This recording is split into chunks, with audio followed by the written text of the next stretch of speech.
بندہ سمجھتا ہے کہ شاید میں وفا کر رہا ہوں، حقیقت اس کے برعکس ہوتی ہے۔ جس نے بھی وفا کی ہے رب کائنات کے ساتھ یا رب کے محبوب کے ساتھ یا رب کائنات کی کتاب لا ریب قرآن کریم کے ساتھ، رب کائنات نے پھر ان سے وفا کر کے دکھائی ہے۔ سبحان اللہ۔ اولیاء اللہ پہلے وفا کرتے ہیں بظاہر، لیکن کس کی توفیق سے؟ رب کائنات کی توفیق سے۔ جب یہ وفا کرتے ہیں تو وفا کا صلہ وفا میں ہی ملتا ہے۔ حل جزاء الاحسان الا الاحسان۔ سبحان احسان کی جزا کیا ہے سوائے احسان کے؟ احسان کا بدلہ احسان ہے۔ کسی بندے کے بھی آپ احسان کریں گے تو اس کا بدلہ شر میں ملے گا، لیکن جب آپ رب کائنات کی بارگاہ میں حسن عمل پیش کریں گے، مرتبہ احسان پہ حاضر ہوں گے، عبادت میں یہ توجہ اللہ رکھیں گے کہ رب کائنات کو آپ دیکھ رہے ہیں، یا کم از کم اتنا کہ رب کائنات تمہیں دیکھ رہا ہے، پھر اس مرتبہ احسان پہ کی ہوئی عبادت اس قدر مقبول ہوتی ہے، بندہ بظاہر دنیا سے چلا جاتا ہے، رب کائنات اپنی مخلوق خدا کے دل میں اس کی محبت ڈال دیتے ہیں۔ سبحان اللہ۔ لوگ کھنچے چلے آتے ہیں، پھر گاؤں کو نہیں دیکھا جاتا، قبیلے کو نہیں دیکھا جاتا، اور دور دراز کے سفر کو نہیں دیکھا جاتا۔ جس کو رب کائنات منتخب فرما لیتے اپنے ولیوں کے دامن سے وابستہ کر دیتے ہیں۔ سبحان اللہ۔ فاصلے زیادہ ہوتے ہیں، لیکن جس تسبیح کا منقا ہوتا ہے اسی میں پرو دیا جاتا ہے۔ یہ اللہ جل شانہ کا خاص کرم ہے۔ تو بابا جی صوفی قادر بخش صاحب نے جس قدر عبادت کی ہے، ریاضت کی ہے، میرے بابا جی حضور ان پہ فخر کرتے تھے، کہتے تھے کہ بیٹا اس میں کوئی شک نہیں کہ پہلے ہمیں پنجگانہ وظیفہ پڑھانے والے صوفی قادر بخش صاحب ہیں، لیکن ذکر و فکر کو جب شمار کیا جائے ان کا ذکر و فکر مجھ سے کہیں زیادہ ہے۔ یہ میں اپنے بابا جی کی بات کر رہا ہوں۔ تو یہ آج اس کا منہ بولتا ثبوت ہے کہ ان کا دربار اس طرح زندہ و جاوید ہے کہ لوگ کھینچے چلے آتے ہیں ان پہ حاضری کے لیے۔ حقیقت میں لوگ سمجھتے ہیں کہ ہم اپنی مرضی سے آتے ہیں، ایسا نہیں ہے۔ آقا کریم علیہ الصلوۃ والسلام ارشاد فرماتے ہیں کہ رب کائنات کو جب اپنے بندے سے محبت ہو جاتی ہے، رب کائنات سب سے پہلے کس کو بلاتے ہیں؟ جبریل امی علیہ السلام کو بلاتے ہیں کہ اے جبریل مجھے فلاں بندے سے محبت ہو گئی ہے، پیار ہو گیا ہے۔ جبریل امی علیہ السلام عرض کرتے ہیں کہ باری تعالیٰ میرے لیے کیا حکم ہے؟ حکم ہوتا ہے کہ تو بھی اس سے پیار کر۔ سبحان اللہ۔ جبریل امی علیہ السلام اس بندے سے مصافحہ کرتے ہیں، اس سے پیار کرتے ہیں، اس کے دیدار کے لیے تشریف لاتے ہیں۔ یہ کوئی معمولی بات میں اپنی مرضی سے نہیں کہہ رہا، اللہ کے پیارے نبی صلی اللہ علیہ وسلم کے فرامین سنا رہا ہوں۔ سبحان اور آقا کریم علیہ الصلوۃ والسلام فرماتے ہیں یہاں تک بس نہیں ہوتی، پھر اس کی کوئی اور ادا پسند آتی ہے، رب کائنات پھر بلاتے ہیں جبریل تشریف لاؤ۔ جبریل تشریف لاتے ہیں، آقا علیہ الصلوۃ والسلام فرماتے ہیں کہ جب جبریل رب ذوالجلال کی بارگاہ میں حاضر ہوتے ہیں، رب کائنات فرماتے ہیں جبریل اب یہاں تک بس نہیں، جتنے ملائکہ ہیں ان سب میں اعلان کر دیجئے کہ یہ میرا بندہ میرا مقبول بندہ ہے، اس کی زیارت کے لیے جایا کرو۔ سبحان تو پھر ایک یا دو فرشتے نہیں، اربوں خربوں فرشتے اس بندہ مقبول جو رب کائنات کا مقبول بندہ ہے اس بندے کی زیارت کے لیے آیا کرتے ہیں۔ سبحان اللہ۔ دیکھیں اگر ایک طالب علم صرف دین کے علم کے حصول کے لیے اپنے گھر سے قدم باہر نکالتا ہے، ابھی اس نے گھر سے قدم باہر نہیں رکھا، نیت یہ ہے کہ میں دین کا علم حاصل کروں گا، آقا کریم علیہ الصلوۃ والسلام فرماتے ہیں کہ اس کے پاؤں کے نیچے فرشتے پر بچھا دیتے ہیں۔ سبحان اللہ۔ بظاہر ہمیں نظر آئیں یا نہ آئیں، لیکن آقا کریم علیہ الصلوۃ والسلام کے فرامین پہ یقین رکھنا، ایمان رکھنا ہم سب پہ لازم ہے۔ اگر نہیں رکھیں گے تو ہمارے ایمان کی حقیقت ہی نہیں رہے گی۔ تو آقا کریم علیہ الصلوۃ والسلام فرماتے پھر یہاں بس نہیں ہوتی، بلکہ اللہ جل شانہ اس بندے کی کسی اور ادا کو پسند کرتے ہیں۔ فرماتے ہیں جبریل آؤ، اب اس بندے کی محبت جو میرے بندے ہیں ان کے دلوں میں ڈال دے۔ سبحان اللہ۔ اب کائنات کے کس گوشے پہ بندے رب کائنات کے موجود ہیں جو رب کو چاہنے والے ہیں، رب کائنات کے رسول کو چاہنے والے ہیں، ان کے دلوں میں جبریل امی علیہ السلام اور دیگر ملائکہ جن کی یہ ذمہ داری ہوتی ہے وہ ان کے دلوں میں اس بندے کی محبت ڈال دیتے ہیں۔ سبحان اللہ۔ پھر وہ سفر کر کے بھی آتے ہیں، ان کے لیے سفر مشکل نہیں ہے۔ آج تو لوگوں نے فتوے لگا دیے کہ یار یہ سفر کر کے جانا عبادت کی نیت سے، اجر کی نیت سے مسجد نبوی کے لیے بھی اگر کسی نے ارادہ کر لیا کہ اللہ کے نبی صلی اللہ علیہ وسلم کی بارگاہ میں جا رہا ہوں، تو اس کا ثواب نہیں ملے گا، بلکہ یہ سوائے 3 مسجدوں کے آقا علیہ الصلوۃ والسلام نے فرمایا کہ اور زیادہ اجر نہیں ملتا۔ یعنی 3 مسجدیں کون کون سی ہیں؟ مسجد الحرام، اور مسجد الحرام یعنی خانہ کعبہ، یہاں آپ نیت کر کے جائیں کہ یہاں پہ لاکھوں کا ثواب ہے، 1 کے بدلے 1 لاکھ ہے، اور اگر رمضان المبارک میں جائیں گے 70 گنا بڑھ جائے گا، تو یہ تقریباً 1 کروڑ کے لگ بھگ ہو جاتا ہے۔ روایت میں آتا ہے، اس کو تفصیل سے اگر آپ ملٹی پلائی کریں گے پھر جماعت کے ساتھ ضرب دیں گے تو 27 گنا مزید بڑھ جائے گا، یہ اربوں خربوں نیکیاں مل جاتی ہیں۔ لیکن آقا کریم علیہ الصلوۃ والسلام فرماتے کہ اس کے بعد اگر کسی نے ارادہ کیا کہ میں زیادہ اجر حاصل کرنے کے لیے کسی اور مسجد کا رخ کروں، تو وہ سوائے میری مسجد کے کسی اور کا رخ نہ کرے۔ اور اس کے ساتھ ساتھ ہی اللہ کے پیارے نبی صلی اللہ علیہ وسلم نے فرمایا کہ اگر کسی نے مسجد اقصیٰ کا بھی ارادہ کر لیا تو اس کو بھی اس کا اجر زیادہ ملے گا، یعنی وہاں 50,000 نیکیاں، مسجد اقصیٰ میں 25,000 نیکیوں کا تذکرہ ملتا ہے۔ لیکن یہاں پہ اس حدیث کو چھوڑ دیتے ہیں علماء کہ جی بس سوائے 3 مسجدوں کی کسی اور میں اجر نہیں ہے، جبکہ اللہ کے پیارے نبی صلی اللہ علیہ وسلم کے اس فرمان کو بھول جاتے ہیں کہ اللہ جل شانہ کے پیارے نبی صلی اللہ علیہ وسلم نے ارشاد فرمایا کہ جو جامع مسجد میں ارادہ لے کے جاتا ہے یا کسی ایسی بارگاہ میں جو اللہ کا نیک بندہ ہے بے لوث محبت کے لیے جاتا ہے، 70,000 ملائکہ اس کے لیے دعائیں کرتے ہیں۔ وہ شاید یہ بندہ بھول جاتا ہے کہ آقا کریم علیہ الصلوۃ والسلام نے یہ بھی ارشاد فرمایا کہ جب بندہ جامع مسجد میں نماز جمعہ کے لیے جاتا ہے قدم قدم پہ اسے نیکیاں ملتی ہیں۔ بھئی مسجدیں تو اور بھی ساتھ ہوتی ہیں، پتہ یہ چلا کہ اور مسجدوں میں ثواب بڑھتا ہے، لیکن کتنا؟ مسجد نبوی جتنا نہیں ہو سکتا، مسجد الحرام جتنا نہیں ہو سکتا۔ اس حدیث کا مطلب یہ ہے، لیکن کچھ کم فہم ایسے ہیں کہ جنہوں نے اس سے مراد یہ لے لیا کہ بس جی مسجد میں جب آپ آئیں گے تو صرف مسجد کا ارادہ کر کے آئیں گے، اللہ کے نبی کے مزار کا ارادہ نہیں کریں گے۔ ایسا نہیں ہے۔ آقا کریم علیہ الصلوۃ والسلام کی واضح حدیث ہے، سرکار مدینہ صلی اللہ علیہ وسلم نے ارشاد فرمایا کہ من حجہ، جس نے حج کیا، ثم قاصدنی مسجدنی، یعنی پھر میرا ارادہ کیا اور میری مسجد کا ارادہ کیا۔ سبحان اللہ۔ اس حدیث میں 2 روایتیں ہیں، یعنی دونوں لفظ موجود ہیں کہ حج کرنے کے بعد اس نے میرا ارادہ کیا اور پھر میری مسجد میں آیا۔ تو لوگ کہتے ہیں کہ جی اللہ کے نبی کے ارادے سے جانا شرک ہے، بڑے افسوس کی بات ہے، ان بیچاروں کو پتہ نہیں ہے۔ سیاستہ کی حدیث ہے، اس میں کوئی شک نہیں، علماء بیان کرتے ہیں الحمدللہ۔ تو رہا مسئلہ یہ کہ لوگ کہتے ہیں کہ جی وہاں جا کے آپ قبر انور کو دیکھتے ہیں، آپ گنبد خضرا کو دیکھتے ہیں، یہ دیکھنا منع ہے۔ کہاں لکھا ہے منع ہے؟ یاد دیکھیں، دارمی کی حدیث ہے، سنن دارمی میں وہ حدیث نقل کی ہے، صحابہ رضوان اللہ علیہم اجمعین جب بارش نہیں ہو رہی تھی تو اماں عائشہ صدیقہ رضی اللہ تعالی عنہ کی بارگاہ میں جاتے ہیں، عرض کرتے ہیں کہ اماں جی بارش نہیں ہو رہی، ہمارے لیے دعا فرمائیں۔ آپ نے کیا فرمایا؟ انظروا الی قبر النبی صلی اللہ علیہ وسلم۔ انظروا کا مطلب کیا ہے کہ جاؤ، تمہیں قبر نہیں نظر آتی، اللہ کے نبی کی قبر کی طرف جاؤ۔ کس نے کہا؟ اماں عائشہ صدیقہ، جو فقیہہ بھی ہیں، عالمہ بھی ہیں، عابدہ بھی ہیں، زاہدہ بھی ہیں، جن سے دین کا بہت سارا حصہ صحابہ نے حاصل کیا ہے، وہ فقیہہ بھی ہیں، جن سے اصول و ضوابط بھی صحابہ نے حاصل کیے ہیں۔ تو وہ فرماتی ہیں انظروا الی قبر النبی، قبر نبی صلی اللہ علیہ وسلم کی طرف دیکھو۔ تو صحابہ نے عرض کی اماں جی کیسے دیکھیں؟ فرمایا کہ جاؤ، آقا علیہ الصلوۃ والسلام کی قبر کے اوپر جو چھت ہے، جو میرا حجرہ ہے، اس چھت میں تھوڑا سا سوراخ تو کر دو، جب آسمان میرے محبوب کی قبر کا نظارہ کرے گا تو جل تھل کر دے گا۔ یار آسمان کو بھی وجد آ گیا، صحابہ نے ایسا ہی کیا، وہ تھوڑا سا سوراخ کرنے کی دیر تھی، بارش چھما چھم برسنے لگی۔ سبحان اللہ۔ اور اس سال اتنی بارش ہوئی کہ جانور جو تھے اتنی چربی پیدا ہوئی کہ پھٹنے پہ آ گئے تھے، اتنی چربی پیدا ہوئی، اتنا سبزہ پیدا ہوا۔ تو حضور یہ قبروں پہ جانے پہ فتوے لگ جاتے ہیں کہ قبروں پہ نہیں جانا چاہیے، قبروں پہ جانا منع ہے۔ میں تو اکثر عبدالحمید چشتی صاحب کی بات کرتا ہوں، وہ کہتے ہیں اگر قبروں کے اوپر جانا منع ہے تو اندر جانا بھی منع ہونا چاہیے، پھر ہم اندر بھی نہ جائیں، پھر منع کر دیں کہ بھئی ہمیں قبروں میں دفن کرنے کی ضرورت نہیں، باہر ہی رکھ دینا۔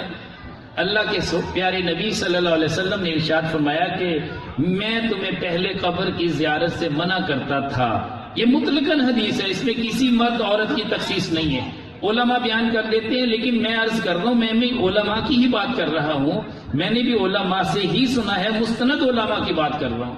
وہ فرماتے ہیں کہ یہاں پہ مرد یا عورت کی تخصیص نہیں ہے. آقا علیہ الصلوۃ والسلام نے فرمایا میں نے تمہیں قبروں پہ جانے سے منع کیا تھا، لیکن اب میں تمہیں اجازت دیتا ہوں قبروں کی زیارت کیا کرو. سبحان اللہ. اس لیے کہ یہ لذتوں کو توڑنے والی چیز ہے. قبرستان کی جب بندہ زیارت کرتا ہے اسے یاد آتا ہے کہ کل ہم نے بھی یہاں قبر میں آنا ہے. سبحان. ہاں، اور عورتوں کو جانے سے علماء نے منع کیوں کیا؟ وہ اس لیے منع کیا کہ عورتوں کا قبرستان میں جانا، ایک تو وجہ یہ ہے کہ عورتیں رقیق القلب ہوتی ہیں، روتی بہت زیادہ ہے. تو میت پہ رونا جو ہے یہ نوحہ کرنا اسلام میں جائز نہیں ہے. اللہ کے پیارے نبی صلی اللہ علیہ وسلم نے منع فرمایا ہے. اس لیے حکم دیا کہ عورتوں کو احتیاط کرنی چاہیے، وہ نہ جائے. دوسرا یہ کہ اگر مرد اور عورتیں اکٹھے قبرستان میں جمع ہوں گے یا کسی بھی اللہ کے ولی کے دربار پہ جمع ہوں گے تو قباحتیں پیدا ہونے کا اندیشہ ہے. اس لیے ہمارے علماء منع کرتے ہیں. تو کوشش یہی کرنی چاہیے کہ اگر خواتین ہوں تو خواتین کا الگ پورشن ہو، خواتین الگ اپنی جگہ پہ ہو، مرد الگ اپنی جگہ پہ ہو، اور باقاعدہ باادب طریقے سے حاضری دی جائے. اس لیے کہ اللہ کے ولیوں کی بارگاہ میں آنے سے کوئی منع نہیں کر سکتا، منع کرنا بھی نہیں چاہیے. ورنہ اللہ کے پیارے نبی صلی اللہ علیہ وسلم کے روضہ اطہر پہ پھر کوئی عورت نہیں جا سکے گی. اگر یہ فتویٰ ہے کہ قبر پہ عورت کا جانا حرام ہے، ہم فتویٰ دے دیتے نا، یعنی بہت سے علماء دے دیتے ہیں، لیکن سمجھنا چاہیے وہ بھی تو علماء ہیں جو بیان کر رہے ہیں کہ اللہ کے پیارے نبی صلی اللہ علیہ وسلم کے مزار پر انوار پہ اما عائشہ صدیقہ رضی اللہ تعالی عنہا خود تشریف لے جایا کرتی تھی. یہ تو حجرہ ہی اما عائشہ کا تھا. اور آپ فرماتی ہیں کہ جب آقا کریم علیہ الصلوۃ والسلام اکیلے مدفون تھے تو میں قبر کے ساتھ لپٹ بھی جایا کرتی تھی. یار اس سے بڑھ کر میں آپ کو کیا سناؤں. اور فرماتی ہے کہ جب میرے والد محترم سیدنا ابو بکر صدیق رضی اللہ تعالیٰ عنہ یار غار آقا علیہ الصلوۃ والسلام کی مزار پر انوار کے ساتھ وہاں آ کے مدفون ہوئے تو پھر جب میں جاتی تو بڑے حیا کے ساتھ جاتی. میرا والد موجود ہے، والد کی موجودگی میں قبر سے میں کبھی نہیں لپٹتی تھی. قبر کا بوسہ لینا یہ ایک الگ بات ہے، قبر کا چومنا یہ ایک الگ بات ہے. ہمارے علماء نے منع کیوں کیا؟ اس لیے منع کیا کہ ایک بندہ بوسہ لے رہا ہے، دیکھنے والا سمجھے گا شاید یہ سجدہ ریزی کر رہا ہے. اس لیے احتیاط کی ضرورت ہے. امام احمد رضا خان بریلوی رحمۃ اللہ علیہ آپ نے تو فتویٰ لگا دیا کہ احتیاط اسی میں ہے کہ 8 یا 7 ہاتھ پیچھے کھڑا ہوا جائے. ادب کا تقاضا یہی ہے کہ وہاں کھڑے کھڑے دعا کر لی جائے. یہ احتیاط ہے علماء کی. ادروائز اگر کسی نے بوسہ لے لیا کوئی منع نہیں ہے. اگر یہ منع ہوتا اما عائشہ صدیقہ رضی اللہ تعالیٰ عنہ آقا علیہ الصلوۃ والسلام کی قبر کا کبھی بھی بوسہ نہ لیتی. اور اس کے علاوہ آقا علیہ الصلوۃ والسلام کی بارگاہ میں ایک ایسی خاتون بھی آئی جو وصال ظاہری کے بعد آئی، لیکن جب اسے پتہ چلا کہ اللہ کے نبی صلی اللہ علیہ وسلم کا تو وصال ہو گیا، اپنے صاحبزادے اپنے بچے کو لے کے قبر پہ چلی گئی اور وہاں جا کے اس نے آقا علیہ الصلوۃ والسلام کی بارگاہ میں اپنی ساری بپتا پیش کی. اس میں بے شمار روایتیں موجود ہیں. تو آقا کریم علیہ الصلوۃ والسلام کی قبر انور پہ جب امیر المومنین عمر فاروق رضی اللہ تعالی عنہ وہاں مدفون ہو گئے، اور جگہ کس کی تھی؟ اما عائشہ صدیقہ رضی اللہ تعالی عنہ کی وہ جگہ تھی. اور امیر المومنین عمر فاروق رضی اللہ تعالیٰ عنہ نے عرض کی اما عائشہ سے پوچھیں اگر وہ مجھے اپنی جگہ دے دیں. اما عائشہ صدیقہ رضی اللہ تعالیٰ عنہ کتنا پیار کرتی تھی. جیسے ہی پیغام ملا فرمایا کہ اگر عمر نہ ہوتے کوئی اور ہوتا تو میں کبھی جگہ نہ دیتی، لیکن امیر المومنین ہیں، عمر فاروق رضی اللہ تعالیٰ عنہ ہیں، اللہ کے پیارے نبی صلی اللہ علیہ وسلم کے پیارے ہیں، میں ان کے لیے اثار کرتی ہوں، میں اپنی جگہ ان کو پیش کرتی ہوں. سبحان اللہ. تو ان کو دفن کر دیا گیا. امیر المومنین عمر فاروق رضی اللہ تعالیٰ عنہ جب وہاں مدفون ہوئے، اما عائشہ صدیقہ رضی اللہ تعالیٰ عنہ فرماتی اس دن کے بعد جب بھی میں حجرے میں گئی اور قبر انور کے پاس گئی تو میں باقاعدہ باحجاب گئی، میں باقاعدہ با پردہ ہو کے پھر گئی، اس لیے کہ قبر والوں سے بھی عورت کو پردہ کرنا ہے. تو ہمارے یہاں پہ چونکہ معاملات کچھ مختلف ہو جاتے ہیں، اس لیے علماء کو بڑی آزمائش کا سامنا کرنا پڑتا ہے. لوگ جو باتیں کرتے ہیں اسی لیے کرتے ہیں کہ ہم اس چیز کا احتیاط نہیں کرتے، خیال نہیں کرتے. ہمیں خیال کرنا چاہیے. لیکن الحمدللہ اللہ کا شکر ہے میں نے یہاں ارشاد بھائی کو جیسے جتنا ممکن ہے گائیڈ کیا ہوا ہے، رہنمائی دی ہوئی ہے. انہوں نے باقاعدہ قناعت کا ایک اہتمام کیا ہے. خواتین الگ پورشن میں ہے، مرد الگ پورشن میں ہے. الگ بات ہے کہ اگر کوئی بندہ کسی شرعی ضرورت کے تحت کوئی بات بھی کرتا ہے تو اپنی ماں سے، بہن سے، بیٹی سے پردے کی حالت میں بات کر سکتا ہے، کوئی حرج نہیں ہے. تو اس میں کسی قسم کی کوئی قباحت بھی نہیں ہے. آقا کریم علیہ الصلوۃ والسلام کی مزار پر انوار پہ حاضری کے حوالے سے تمام خواتین جاتی ہیں. الحمدللہ مدینہ طیبہ آپ تشریف لے جائیں، اللہ سب کو مدینے لے جائے. آپ وہاں کا نظارہ دیکھیں گے، آقا کریم علیہ الصلوۃ والسلام کے اس ویڑے میں، اس جگہ پہ یقین کریں گروہ در گروہ عورتیں بھی بیٹھی ہیں، مرد بھی بیٹھے ہیں، گنبد خضرا کا نظارہ کر رہے ہیں. سبحان اللہ. تو وہاں پہ منع نہیں ہے. ہم جان بوجھ کے منع کرتے ہیں کہ یار عورتوں کا آنا حرام ہے، حرام ہے. یار اگر حرام ہے پھر اللہ کے نبی صلی اللہ علیہ وسلم کے بارے میں کیا فتویٰ دو گے؟ نہیں دینا چاہیے، احتیاط کرنی چاہیے. ہر کسی کا دل ہے. یہاں تک کہ لوگوں نے ارادہ کر لیا کہ جی مسجد نبوی کے جو کارپیٹ ہیں، قالین ہیں، بچے خراب کر دیتے، لہذا بچوں کو مسجد میں نہیں آنا چاہیے. تو پابندی لگ گئی. ایسا ہوا، دیکھنے والے نے دیکھا خواب میں اللہ کے پیارے نبی صلی اللہ علیہ وسلم تشریف لاتے ہیں، فرماتے ہیں اپنے کارپیٹ اٹھا لو. انہوں نے عرض کی کہ حضور کس لیے؟ فرمایا اس لیے کہ میرے امتی بچے مجھے پیارے لگتے ہیں، بے شک وہ کھیلتے ہی کیوں نہ ہوں، کم از کم ان کو مجھ سے دور تو نہ کرو.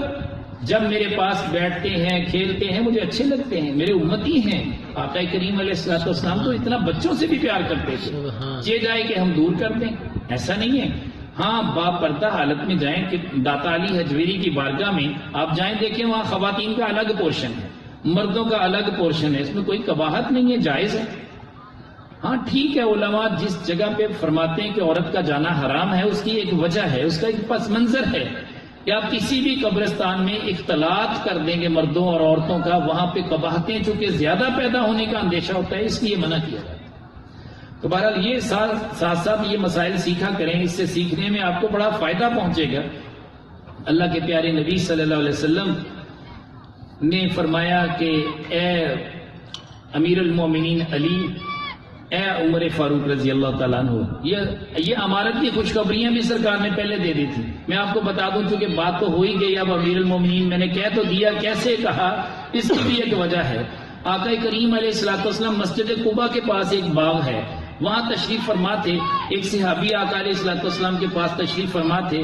سرکار مدینہ صلی اللہ علیہ وسلم نے ارشاد فرمایا کہ پیارے صحابی، ابھی ایک شخص دروازے سے داخل ہوگا، اسے میرے بعد خلافت کی بھی خوشخبری دے دینا، جنتی ہونے کی بھی خوشخبری دے دینا. تو سب سے پہلے جو اس دروازے سے داخل ہوئے ابو بکر صدیق رضی اللہ تعالیٰ عنہ.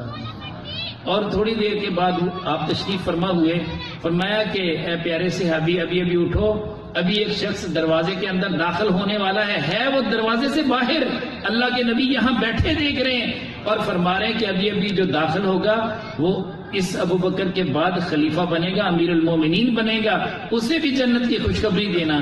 جب دیکھا تو امیر المومنین عمر فاروق رضی اللہ تعالیٰ عنہ. سبحان اللہ. پھر وہ تشریف فرما ہوئے، کچھ دیر کے بعد دوبارہ آقا علیہ الصلوۃ والسلام نے فرمایا کہ اے شخص، ابھی دروازے پہ ایک شخص آئے گا، وہ جنتی ہے، اسے جنت کی بھی خوشخبری دے دینا، امیر المومنین عمر فاروق رضی اللہ تعالیٰ عنہ کے بعد خلافت اور امامت کی بھی خوشخبری دے دینا. سبحان اللہ. تو وہ کون تھے؟ عثمان غنی رضی اللہ تعالیٰ عنہ. سبحان. ایک دوسری روایت میں مجھے پڑھا کہ حضرت علی المرتضیٰ شیر خدا رضی اللہ تعالیٰ عنہ جب تشریف لائے، ان کے آنے سے پہلے بھی آقا کریم علیہ الصلوۃ والسلام نے یہ خوشخبری دی. اور پھر آقا علیہ الصلوۃ والسلام کی وہ حدیث کہ میرے بعد جو خلافت ہے یہ تقریباً 30 سال تک جاری رہے گی. تو 30 سال پورے ہوئے الحمدللہ. اس میں بعض نے امام حسن رضی اللہ تعالیٰ عنہ کے 6 ماہ شامل کیے ہیں، یہ ایک الگ معاملہ ہے.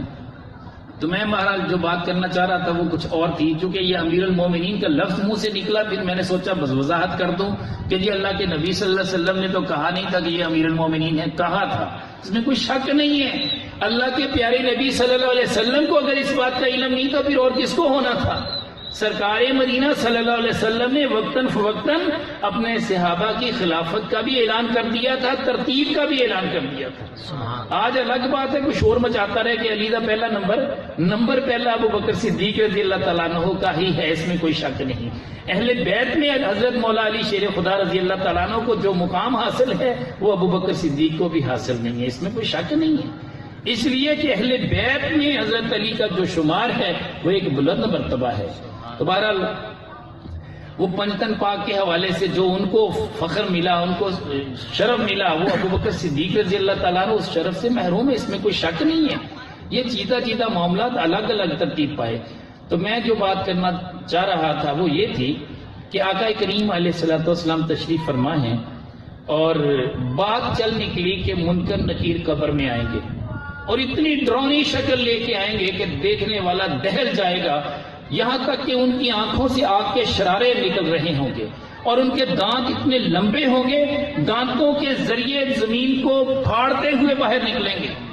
عجیب اور ڈراؤنا منظر جب اللہ کے پیارے نبی صلی اللہ علیہ وسلم نے پیش کیا تو حضرت عمر فاروق رضی اللہ تعالیٰ عنہ جو بڑے بردبار بھی ہیں، ہمت والے جوان بھی ہیں اور طاقتور بھی ہیں، پاورفل بھی ہیں اور صاحب دل بھی ہیں، عرض کرتے ہیں کہ حضور اتنا جو آپ ڈرا رہے ہیں یہ تو بتائیں کہ وہاں عقل سلامت رہے گی۔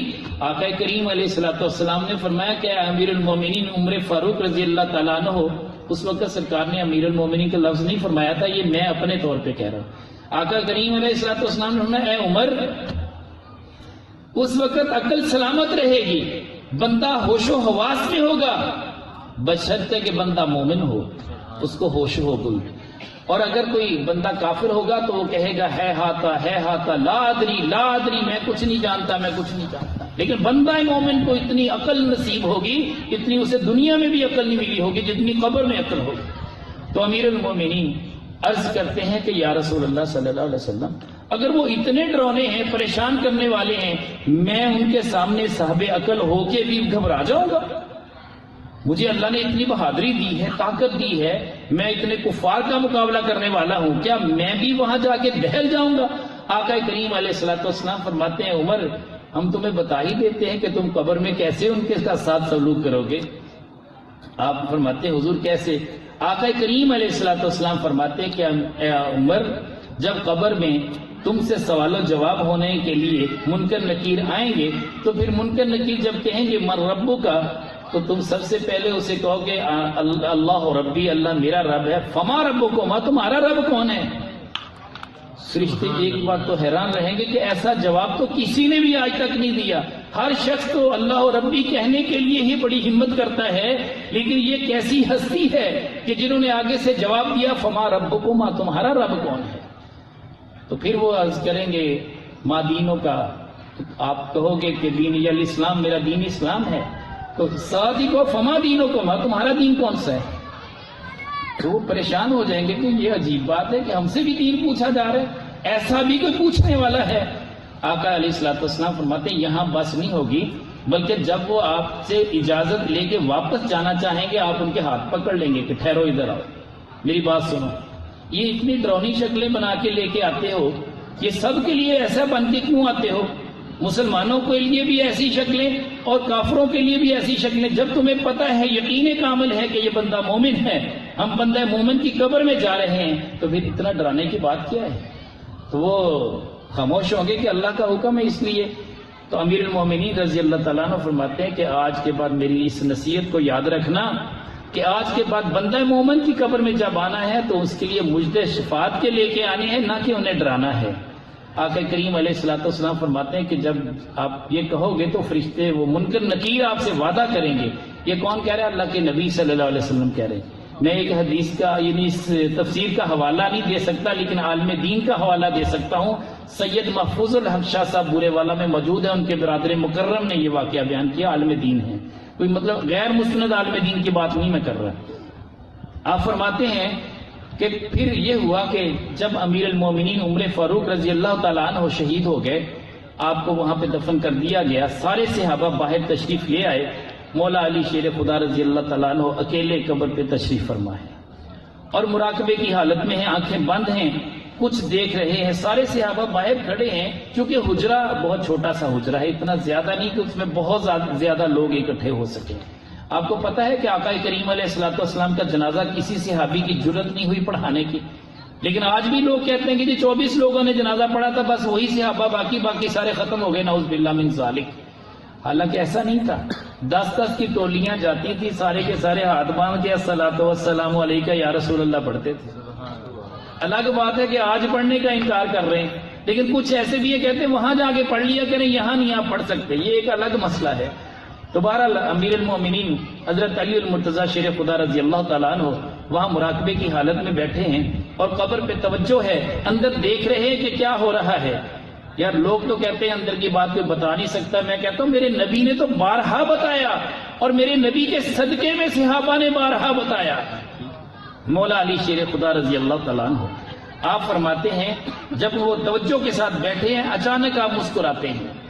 اب جب قبر پہ لوگ کھڑے ہوتے ہیں مسکرانے والا بندہ عجیب سا لگتا ہے، ہر بندے کے چہرے پہ افسردگی کے اثرات ہوتے ہیں، لیکن مولا علی شیر خدا کی جب ہنسی نکلی اور مسکرائے تو باہر والے لوگ متوجہ ہوئے کہ حضرت علی کو کیا ہوا، کھل کھلا کے مسکرا رہے ہیں، تو جیسے شریعت نے اجازت دی اتنا ہی مسکرائے۔ تو سارے حیران رہ گئے۔ جیسے ہی مولا علی شیر خدا باہر تشریف لائے حجرہ انور سے تو لوگ پوچھتے ہیں کہ حضور آج ایسے عجیب سے موقع پہ آپ مسکرا رہے ہیں۔ فرمایا وہ بات یاد نہیں کہ آقا کریم علیہ الصلوۃ والسلام نے فرمایا تھا کہ امیر المومنین وہ منکر نکیر تم سے جان چھڑانے کی کوشش کریں گے، میں نے وہ منظر آج اپنی آنکھوں سے دیکھا ہے سبحان اللہ۔ کہ ویسا ہی ہوا جیسا میرے نبی صلی اللہ علیہ وسلم نے فرمایا۔ یار یہ تو وہ ہستیاں ہیں جن کی آپس میں محبتیں اتنی تھیں، جن کا پیار اتنا تھا، اگر یہ اللہ کے نبی صلی اللہ علیہ وسلم کو خواب میں دیکھ لیتے تو وہی چیز برحق ہو جاتی، جیسے خواب میں دیکھتے ویسا ہی ہو جاتا۔ حضرت امیر المومنین عمر فاروق رضی اللہ تعالیٰ عنہ کے دور میں خواب کس نے دیکھا؟ مولا علی شیر خدا رضی اللہ تعالیٰ عنہ نے دیکھا۔ اب خواب میں دیکھ رہے مولا علی شیر خدا رضی اللہ تعالیٰ عنہ، دیکھ کیا رہے ہیں کہ نماز فجر کا وقت ہے، آقا کریم علیہ الصلوۃ والسلام امامت کے مصلی پہ ہیں، نماز فجر پڑھائی جا رہی ہے، اور نماز فجر میں پہلی رکعت میں جو سورت پڑھائی وہ بھی سنی، جو دوسری رکعت میں پڑھائی وہ بھی سنی، اور یہاں تک کہ پھر جب سلام ہوا، سلام پھیرنے کے بعد آقا کریم علیہ الصلوۃ والسلام نے محراب کے ایک سائڈ پہ جیسے ہی ٹیک لگا کے آپ تشریف فرما ہوئے، ایک صحابی کچھ کھجوریں لا کے پیش کر دیتا ہے کہ حضور یہ تقسیم کر دیں۔ آقا کریم علیہ الصلوۃ والسلام سب سے پہلے حضرت مولا علی شیر خدا کو بلاتے ہیں، فرماتے کہ علی یہ آپ کے لیے۔ آقا کریم علیہ الصلوۃ والسلام اپنے ہاتھ سے مولا علی شیر خدا رضی اللہ تعالیٰ عنہ کے منہ میں ایک کھجور ڈالتے ہیں، اس کے بعد باقی صحابہ میں تقسیم کی جاتی ہیں۔ یہ خواب رات کے وقت دیکھا کس نے؟ مولا علی شیر خدا رضی اللہ تعالیٰ عنہ نے، اور دل میں خیال آیا کہ اتنا پیارا میں نے خواب دیکھا۔ صبح جب نماز فجر ہوگی، نماز فجر کے بعد میں سب لوگوں کو یہ خوشخبری سناؤں گا کہ آج کی رات میری بہت اچھی گزری، میں نے اللہ کے پیارے نبی صلی اللہ علیہ وسلم کا خواب میں دیدار کیا۔ ابھی اس سوچ میں تھے کہ نماز سے فارغ ہو کے میں عرض کروں گا، ابھی جب نماز کے لیے جماعت کھڑی ہوئی، پہلی رکعت میں جو سورت میرے نبی نے پڑھی تھی وہی امیر المومنین عمر فاروق پڑھ رہے ہیں۔ امامت کے مصلی پہ امیر المومنین تھے نا، اور ابتدا میں پیچھے جو تھے وہ مقتدی جو تھے وہ حضرت علی المرتضیٰ شیر خدا رضی اللہ تعالیٰ عنہ تھے۔ یہ بھی مسئلہ یاد رکھیں کہ اگر امام کے ساتھ عقیدہ نہیں ملتا، ہمارے علماء فرماتے ہیں نماز نہیں ہوتی۔ اگر مولا علی شیر خدا رضی اللہ تعالیٰ عنہ کو عمر فاروق رضی اللہ تعالیٰ عنہ سے، عثمان غنی رضی اللہ تعالیٰ عنہ سے، یا ابو بکر صدیق رضی اللہ تعالیٰ عنہ سے کوئی نعوذ باللہ من ذالک بغض ہوتا، 23 سال کی نمازوں کا ان کا کیا بنے گا جو ان کے پیچھے پڑی ہیں، بارہا موقعوں پہ ان کے پیچھے پڑی ہیں۔ تو اس طرح کے فتوے لگانے والوں سے بچیں، ان کی صحبت میں بھی نہ بیٹھیں۔ تو بہرحال حضرت علی المرتضیٰ شیر خدا رضی اللہ تعالیٰ عنہ فرماتے ہیں کہ جب میں نے دیکھا کہ یار یہ سورت تو آقا علیہ الصلوۃ والسلام نے پہلی رکعت میں پڑھی تھی، اور یہی سورت دوسری سورت جو ہے وہ دوسری رکعت میں پڑھی تھی، اور جیسے آقا علیہ الصلوۃ والسلام نماز کے بعد ٹیک لگا کے بیٹھے، امیر المومنین نے بھی اس دن اسی انداز میں ٹیک لگائی، اور تھوڑی ہی دیر گزری کھجوریں لے کے ایک بندہ آ گیا، اس نے کہا کہ حضور یہ تقسیم کر دیں، اور امیر المومنین سب سے پہلے کھجور اٹھاتے فرماتے ہیں مولا علی شیر خدا تشریف لائیے، یہ اپنی کھجور لے لیجئے، اور ان کے منہ میں جب ڈالتے ہیں تو عرض کرتے حضور ہمیں اور کھجور عطا فرمائیں۔ فرماتے ہیں رات کتنی کھائی تھی؟ جتنی میرے آقا نے دی تھی میں بھی تو اتنی دوں گا نا۔ تو عرض کرتے حضور آپ کو کیسے پتا؟ یہ تو میں نے خواب دیکھا۔ فرمایا اس مجلس میں، اس نماز میں میں بھی تو شامل تھا نا۔